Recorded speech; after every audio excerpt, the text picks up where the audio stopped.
Gracias a todos entonces por estar ahí escuchando. Y lo que voy a hacer de modo más sintético posible, y después, como dijimos al comienzo, si se da la posibilidad de la conversación, podré ampliar, explicar más en detalle y con mayor especificidad lo que sea necesario, ¿no?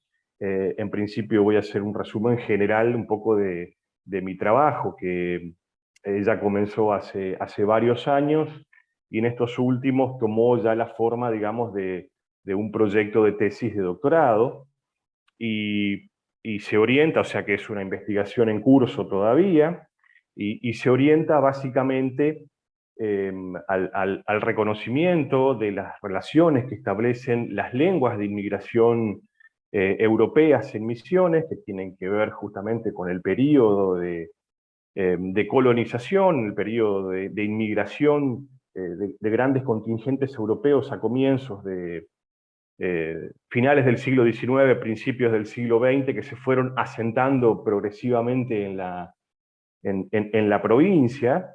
Eh, y lo que me interesa más que nada focalizar es justamente en estos movimientos glotopolíticos que van haciendo por lo menos tres de las grandes comunidades que se asentaron en la provincia, ¿no? La comunidad germana, la comunidad eslava y la comunidad nórdica, que lo resumo de ese modo, los aglutino de ese modo, porque ahora cuando explique un poco más en detalle la conformación de mi corpus, en algún sentido estas orientaciones se marcan en tres grandes comunidades que fueron también eh, quizá las más numerosas, que se fueron asentando en la provincia en el transcurso de por lo menos 40 años, desde finales del siglo XIX hasta mediados del siglo XX, ¿no? Y como decía, me interesa indagar justamente en los procesos de conservación y desplazamiento de estas lenguas de origen en relación con el español, ¿no?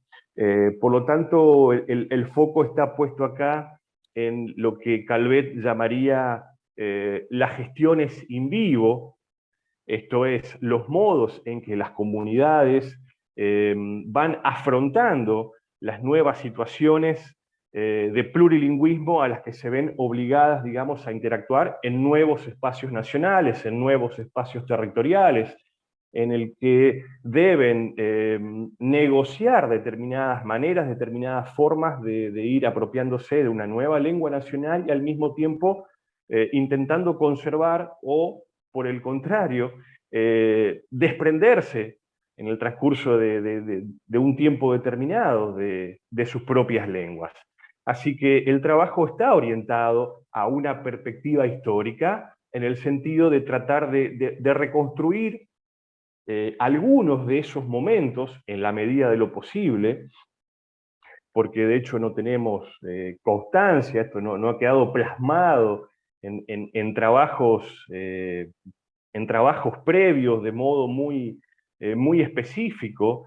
¿Sí? Por supuesto que hay muchas investigaciones y yo me sumo ya a una tradición de trabajo en relación con la glotopolítica y fundamentalmente también con el análisis del discurso. Así que lo que hacemos acá es entrecruzar dos campos disciplinares para poder hacer un análisis justamente y poder reconstruir parcialmente estos movimientos glotopolíticos que las comunidades fueron desarrollando de un modo muy disímil entre sí. En este sentido, acá no pueden hacerse grandes generalizaciones. Cada comunidad gestionó en algún sentido de un modo distinto su espacio de pertenencia, sus lugares de interlocución en relación con el español, pero también con las propias lenguas regionales ya presentes en el territorio misionero. Esto es, el portugués y el guaraní. Nuestra hipótesis de trabajo, nuestra hipótesis inicial es que en realidad estas lenguas y estas comunidades vienen ya a integrarse a un continuum lingüístico previo, y lo que hacen es complejizar esa cartografía sociolingüística ya precedente en el territorio, y establecer a su vez nuevas relaciones con el guaraní, con el portugués, en cualquiera de sus variantes, y después, posteriormente, en relación con el español, ¿sí? Entonces, el foco está puesto en este juego de negociaciones, de resistencias, de decisiones comunitarias que muchas veces se dan de forma tácita y que han sido desarrolladas en un devenir histórico que abarca prácticamente 70, 80 años y que llega hasta la actualidad en el estado en que estas lenguas se encuentran hoy, en un estado muy desigual, por cierto, ¿no?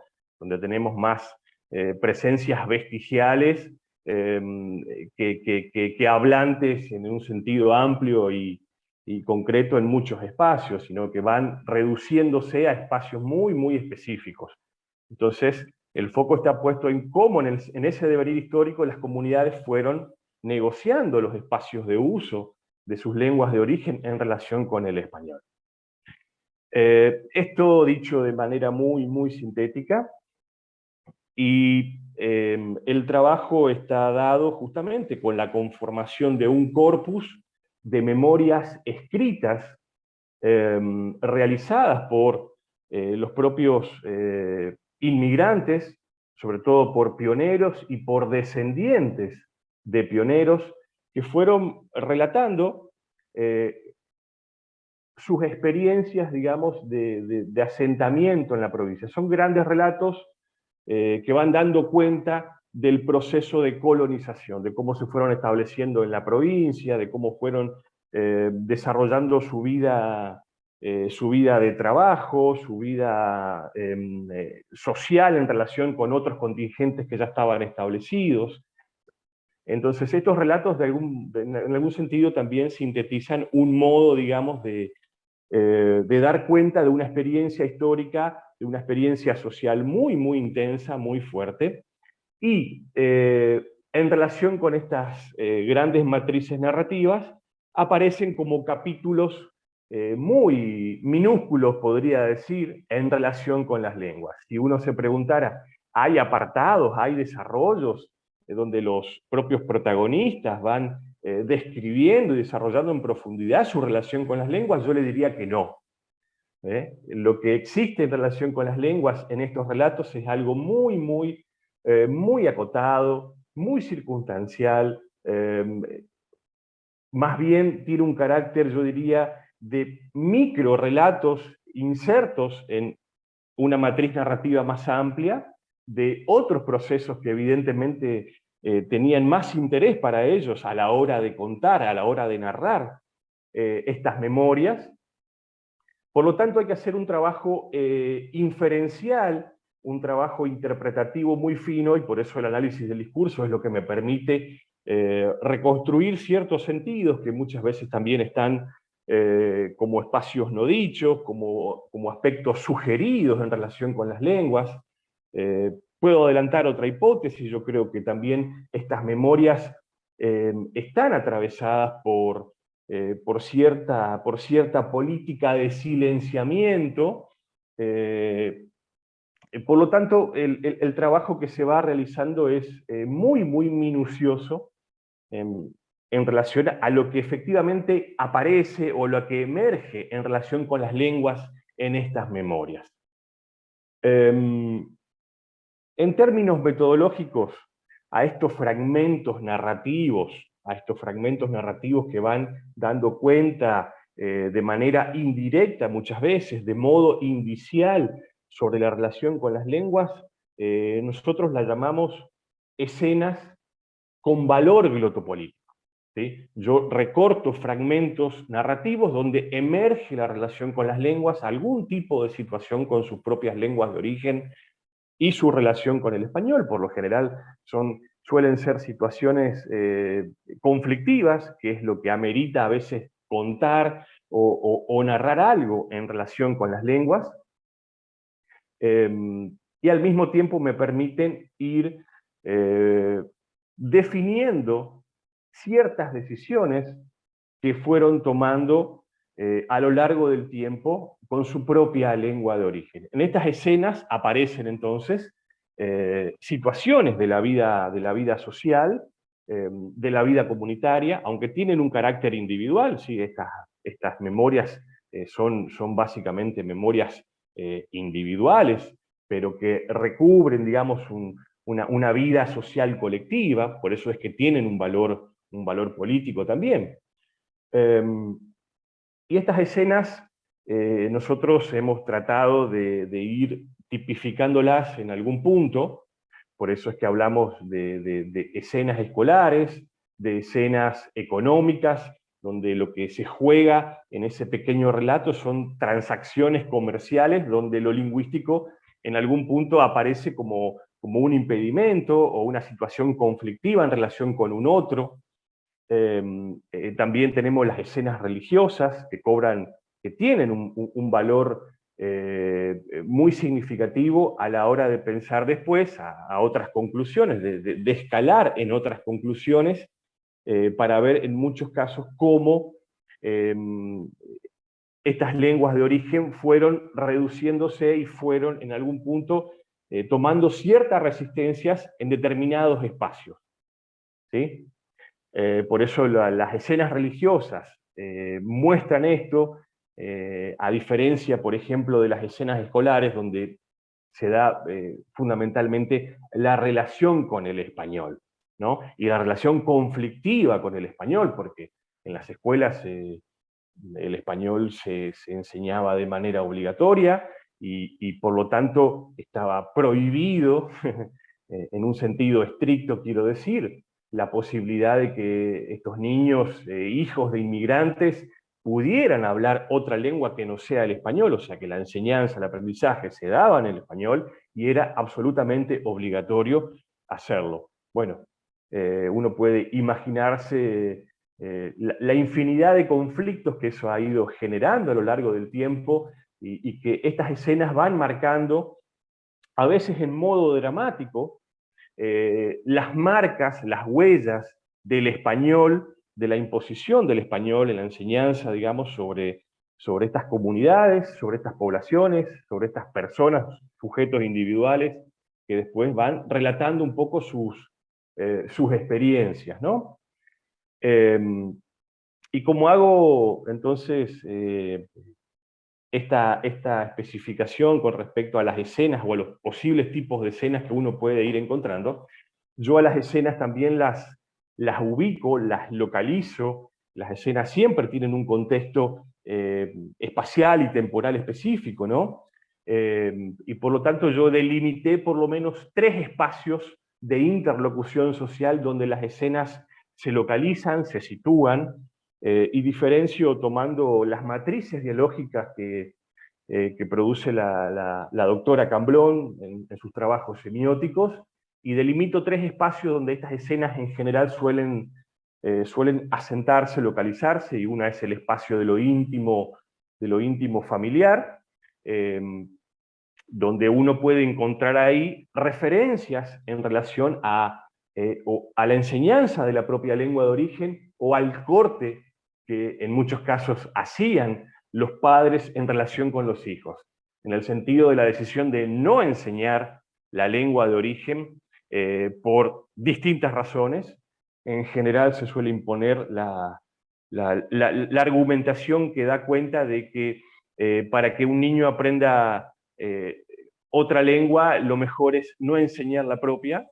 Aparece esto matizado en diferentes relatos y aparece matizado en diferentes explicaciones, pero que sustentan este argumento, ¿no? Facilitarles a los propios hijos la enseñanza y el aprendizaje del español. Por lo tanto, ahí tomaban estas decisiones de cortar la enseñanza de la lengua materna o de la lengua familiar.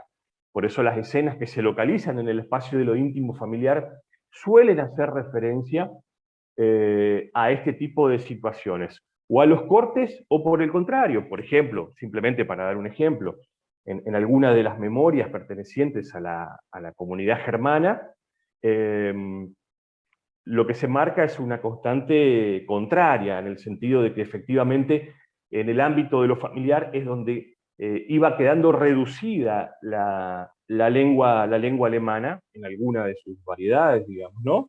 Donde todavía se permitía y se seguía manteniendo y conservando, en el ámbito de lo familiar. Si bien había perdido su lugar en otros ámbitos sociales, la familia, el núcleo de lo íntimo, digamos, del hogar, se seguía conservando y se sigue protegiendo, y esto queda muy marcado en las memorias. Después, el otro espacio de interlocución social también que tiene un valor, porque uno puede encontrar allí varias de estas escenas, tiene que ver con el espacio de lo colectivo étnico, ¿sí? Y tiene que ver con algunas decisiones tomadas en torno a la propia comunidad, y acá vemos la aparición, por ejemplo, de las iglesias y de las escuelas, la escuela sueca, la escuela alemana, donde la comunidad interviene, glotopolíticamente hablando, con un propósito, digamos, de conservar o de sostener la lengua en el tiempo. Por supuesto que a lo largo de las memorias estas iniciativas uno puede ir viendo que en muchos casos se tenían un carácter provisorio, después se cortaban estas iniciativas, después se retomaban más adelante. Pero bueno, en este espacio de interlocución uno puede encontrar este tipo de situaciones en relación con las lenguas. Y finalmente, el espacio de lo público comunitario, donde ya estas comunidades entran en interrelación con la vida, con la vida por fuera de los límites de lo propio, por decirlo así, y fundamentalmente acá hace pie la escuela y todas las actividades de lo público, digamos, ¿no? Los servicios de seguridad, la salud, la educación, lo público que ya es compartido también con otras comunidades, ¿no? Por eso las escenas acá giran en torno a la escuela como un lugar clave, como un lugar central, donde irrumpe fuertemente el español con toda su intensidad.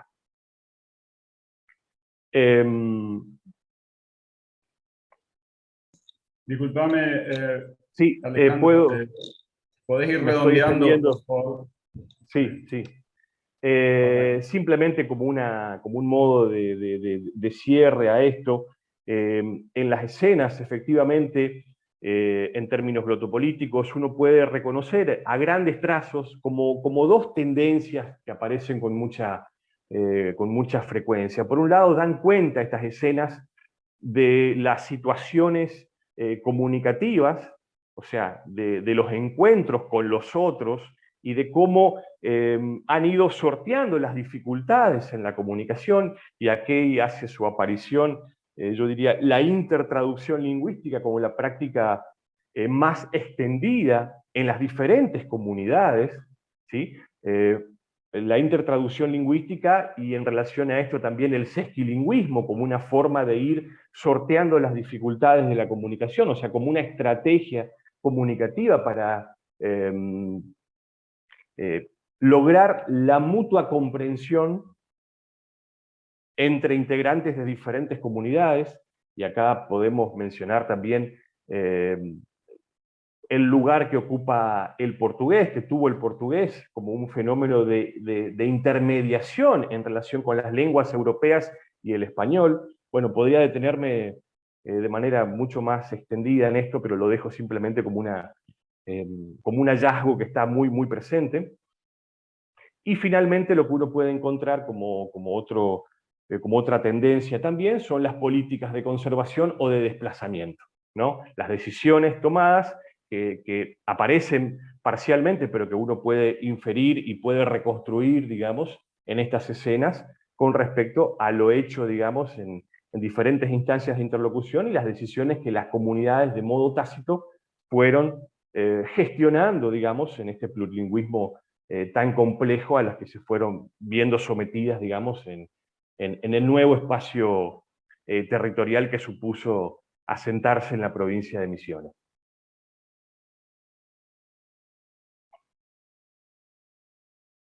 Muchísimas gracias, Alejandro, por esta linda presentación. Entonces, vamos a dar la voz ahora a Marcela Vintoniuk. Marcela, si nos podés. Sí. presentar Bueno, la lengua ucraniana, perdón, en misiones, recorridos de investigación. sí. Bueno, buenos días a todos. Bueno, como el título de esta presentación marca, la intención es un poquito comentar cuáles fueron mis recorridos de indagación sobre la lengua ucraniana en el espacio provincial, que tiene básicamente como tres momentos con abordajes y enfoques distintos. Por un lado, en un primer momento fue un trabajo de indagación para la tesina de grado, donde nos centramos o pensamos, digamos, en algunas prácticas, queríamos advertir al reconocimiento de algunas prácticas de uso de la lengua, que de algún modo permitieron su continuidad en el tiempo. En ese primer momento articulamos, tanto teórico como metodológicamente, bueno, los postulados de la sociolingüística, la sociosemiótica de Halle y las políticas lingüísticas. Fundamentalmente el interés de ese trabajo surge de mi experiencia de vida, digamos, como parte integrante de la comunidad ucraniana, cuya pertenencia me permitió observar que, sin haber desaparecido, la lengua ucraniana mantiene lo que nosotros denominamos en ese momento una vigencia despareja, discontinua, intermitente, que posibilitaba la emergencia de la lengua en determinadas circunstancias de la vida cotidiana, de la vida diaria,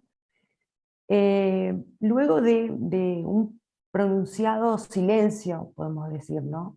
Y esa situación contrastaba fuertemente con el uso habitual del español como la lengua oficial, claramente, por parte de las mismas personas, ¿no?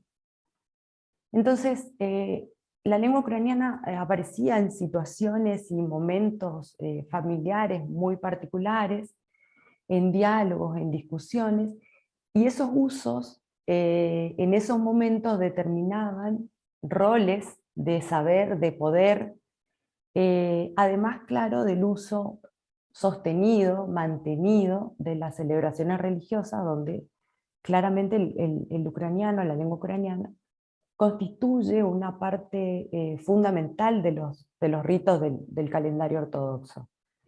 Entonces, en este trabajo de indagación, se focalizaba entender, digamos, cuál era el estado de situación de la lengua ucraniana, ¿no? Y para eso nos centramos específicamente en el sur de la provincia de Misiones, en Azara y en Apóstoles, en estas dos localidades, que fueron el destino del contingente inmigratorio, el primer destino del contingente inmigratorio de 1897.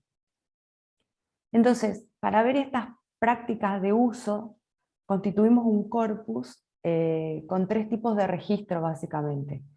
Un diario de campo, ¿no? Con anotaciones, descripciones, etc. Relatos de vida generados por distintos elementos disparadores, y bueno, y un archivo sí documental bilingüe transliterado. Y la selección, esta selección metodológica de registro responde básicamente a las particularidades del objeto, de la observación que pretendíamos, ¿no?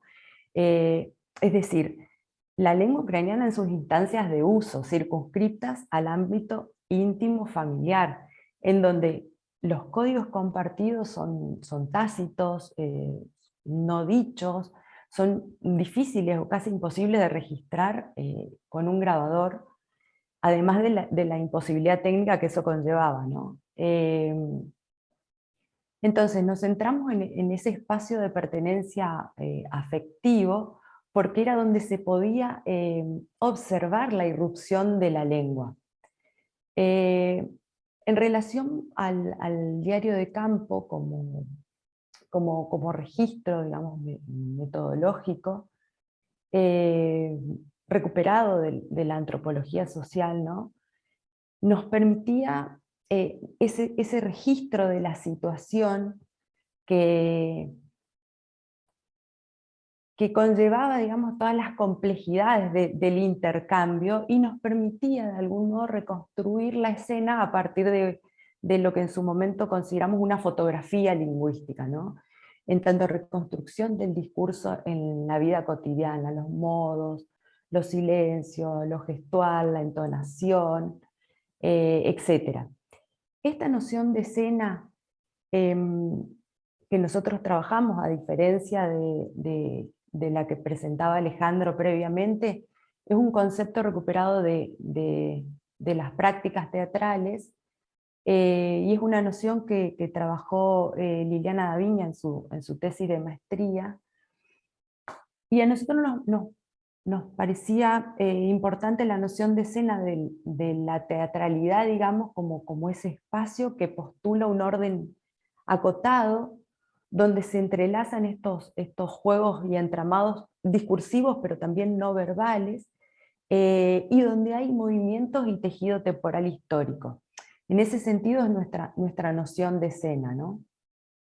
Son situaciones, son momentos familiares, preparados, planificados, de encuentro, de reencuentro, con motivo de distintas celebraciones, religiosas entre otras, y que están documentadas, que fueron documentadas en el diario de campo, justamente a partir de este continuum, podemos decir, que se da entre el participar, el observar, el escuchar, el describir, escribir también. Entonces estas escenas familiares constituyen para nuestro trabajo, para este primer trabajo, un recorte metodológico que posibilita, digamos, múltiples lecturas, múltiples interpretaciones de estos juegos situacionales cotidianos en sus variadas escenificaciones, ¿no? En estos flujos continuos de interacción, para poder caracterizar este discurrir de las lenguas y observar las continuidades y las rupturas discursivas permanentes, ¿no? Y en estas escenas va a adquirir entonces una especial relevancia la conversación con su dinámica particular, pero además por los distintos códigos significantes que operan, digamos, ¿no? En ella. Y en estas dinámicas de intercambio familiar, la charla se fragmenta y se multiplica, y es posible observar el cambio de código, este code switching, entre los integrantes de la comunidad ucraniana, que pasan justamente de este uso habitual y social externo del español, pasan al uso del ucraniano, diferenciando, ¿no? Una determinada función pragmática. Este cambio de código tiene condiciones de producción específicas que están relacionadas a estos momentos y situaciones particulares, pero también tiene que ver con las tópicas conversacionales que habilitan alguna de las direcciones de las lenguas, ¿no? Nosotros no hacemos una descripción del código lingüístico, sino que lo que hacemos es una descripción de cómo la dinámica familiar, la intimidad permitió el sostenimiento de estas prácticas, el sostenimiento de la lengua a partir de estas prácticas de uso, ¿no? Entonces, como elemento importante en el análisis de estos territorios escénicos de enunciación, atendemos a la conversación como este género de la intimidad, que se desenvuelve libremente, que no está condicionado externamente, ¿no? Y en donde se pueden ver estos signos del vínculo, como las gradaciones de la familiaridad, la distancia entre los participantes, la naturaleza de este vínculo social, afectivo, mutuo, etcétera, ¿no? En las Perdón, escenas Marcelo, si entonces, puedes sí, ir sí, llegando a las conclusiones, por favor. sí, cómo no. Bueno, Básicamente nos interesaba entonces observar estas dinámicas de uso, estas prácticas de uso que por fuera, digamos, del territorio social, por fuera de la religiosidad, de los ritos religiosos, permitieron el sostenimiento a partir de la categoría de vestigios. Vestigios con sus distintas gradaciones de uso, ¿no? Enunciados sueltos, palabras sueltos, pero también el uso del sesquilingüismo como esa posibilidad de entendimiento, pero producción en español. Y finalmente una instancia de enseñanza no formal que tiene que ver con una colonia de vacaciones que se da en Alem, donde se da el método de inmersión total de la lengua ya como una decisión personal de las distintas, de las generaciones posteriores, de aprender la lengua, incluso aprender a leer y escribir, incluso en alfabeto cirílico, como un segundo momento de instancia de indagación, digamos. Y finalmente, bueno, ya la relación de la formación de recursos en la dirección de tesistas que siguen investigando sobre la lengua, ampliando la cartografía, digamos, de la lengua, ahora en Aristóbulo del Valle, por ejemplo, y contribuyendo de algún modo a la caracterización y la ampliación de la cartografía iniciada previamente por la doctora Camblón, ¿no? Así que son como estos tres momentos, digamos, de indagación y de trabajo con el ucraniano. Muchas gracias.